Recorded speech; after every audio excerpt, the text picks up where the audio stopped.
Hello and welcome to my review of Final Fantasy XII for the PlayStation 2. This is a very unique Final Fantasy game, and I think that should be said straight ahead. It is unlike any other battle system, whilst at the same time being very similar, but cosmetically, this game has completely changed, the way everything pretty much goes. Let's just go ahead and straight up get to the battle system. I'm going to pretty much enter into the battle screen immediately right here. The interesting thing about this is, like Chrono Trigger, there are no random battles, which a lot of people would say is fantastic.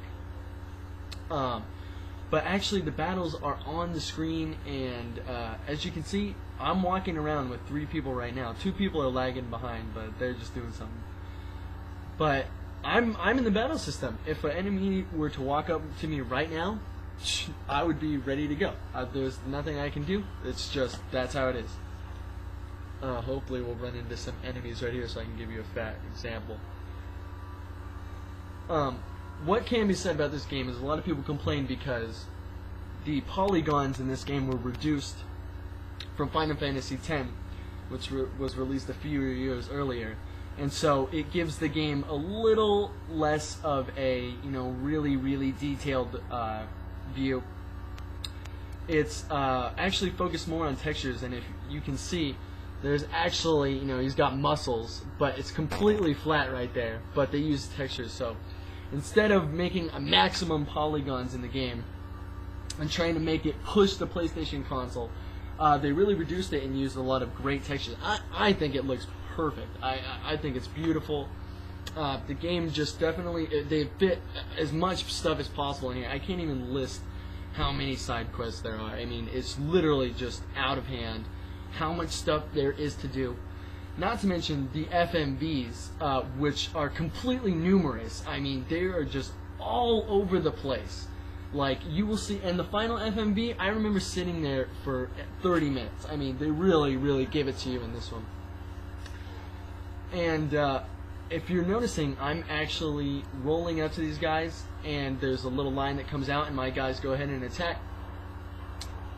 There's no encounter, there's no screen that leads into a battle screen. Everything's done in real time, and it's really seamless. Another interesting thing about the battle system is that if I wanted to, all I would have to do is walk around. That might not be a good idea. See, I didn't even ask him to cast haste, but he just went ahead and did it. That's because of an interesting system called gambits, which are right here. And what gambits are certain options that you can tell somebody to do at a certain point in time. So for example, this one, any ally, have him raise it. And raise is pretty much a, as you all know, a life spell. It rejuvenates them from a knocked out status. So I have it on number 1, so that means no matter what, if my guy dies, Vaughn, our main character, will be there to freaking raise him immediately. Or if he's alive, But that's the thing, a lot of people say this game plays itself. I personally don't think that. I mean, there's many times where my gambits have completely fucked up. And I've been like, no, don't do that, you do something else, please, for the love of God. And, you come to rely on it, the gambits, for a while, and then all of a sudden you realize, wait a minute, maybe that wasn't a good choice. You're constantly going to this menu screen in the middle of the game. Another thing in this game that was pretty interesting, like the sphere grid from Final Fantasy X, there's something called licenses. And what licenses are pretty much just like a Trevor's license. This is so you can use an ability, an item, anything you think of, even espers, summons. There's a summon right there that I have for him. And the accessories, magics, augments, which are pretty much like if you want to get more attack power or whatever. But you get license points for every enemy you kill. And then if I wanted to use, say, a really awesome spear, like a lance for Vaughn, I would go ahead and select this, press yes, and then great, now he can use that spear. And if I wanted to, I would go equip Vaughn. You know what, let's go freaking equip him with it anyways. I'm going to go ahead and equip him with a holy lance. So now he can roll around with that lance. Now he's licensed to do that pretty much. Licensed to kill, so to speak. So now I got him rolling around. He looks like an idiot with a lance, though. I got to give him that. I think that, you know, it's a pretty good system as far as growth's concerned. It definitely offers a lot of options, and you can have different characters choose what to do, which I thought was fun. More mechanics on the game. Instead of what we're all used to, which limit breaks in the past few games have been a very big deal. They all have their own variation of it. In this game, it's really not much different, except this time there's no limit break bar. What you have are these bars right here, which are your MP, and your MP has however many bars you aspire to get a certain thing called a quickening. And now a quickening is pretty much your limit break. And I'll show you an example of that. And the cool thing about them is that they can be chained, and eventually if you have different combinations of limit breaks, you can do a specific spell at the end, judging by your button presses and how much MP they have. So, pretty much Vaughn's just getting down, and I'll show you that. Oh yeah. That looks great. Some of them take a little longer than the others, which is kind of a drag. And I'll try to make this really quick.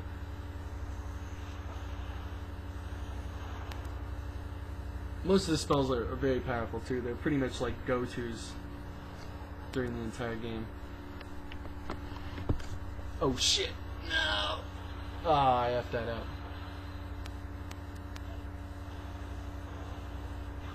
Oh yeah. Now, just as quickenings are used, summons are pretty much the same way. Let's go ahead. Who's got a Esper? I'm gonna make him get one because I don't get them. Let's go ahead and have him get Mateo. Oh, he's got Mateos.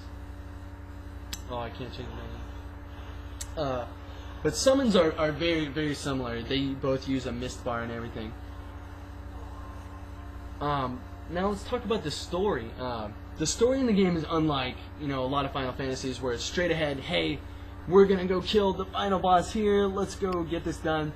No, this is completely different. It's very political, and there's many different characters. In fact, I think the main character, Vaughn, he's probably one of the least interesting in the story. It revolves around an empire pretty much taking over a lesser country, and we don't really know who's controlling the empire, but it seems like there's a lot of foul play afoot. And, there's all kinds of,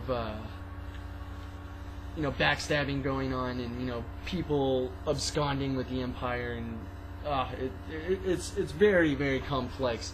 And if you don't do the full head story, you'll likely forget that it's there, because there's so much to do. I mean, you will literally be walking around, forever in between cutscenes of the main story, and you won't even miss them. You'll be like, oh yeah, wait a minute, I'm totally trying to get this crystal right now. When the fuck did I stop doing that? But, I just gotta say, it's really good as far as the story goes. Most characters are interesting, and I think it's displayed in a very mature way. People drink in this game a lot more and stuff. It just seems like a more adult kind of Final Fantasy. Less on the fantasy and more on the kicking ass pretty much. So you definitely gotta check that out. The gameplay is really, really awesome. The final boss is amazing. One thing I have to say about the story though is towards the end it becomes very Star Wars-esque. I mean, there's a princess, and there's something like a Death Star, and you start to see all these similarities. Like, wait a minute, all that's really missing is a father and son thing. The music is great. I think in this game, it's not Nobu Uematsu. It's another gentleman whose name I can't remember off the top of my head, but it is top of the line. I think it fits really well.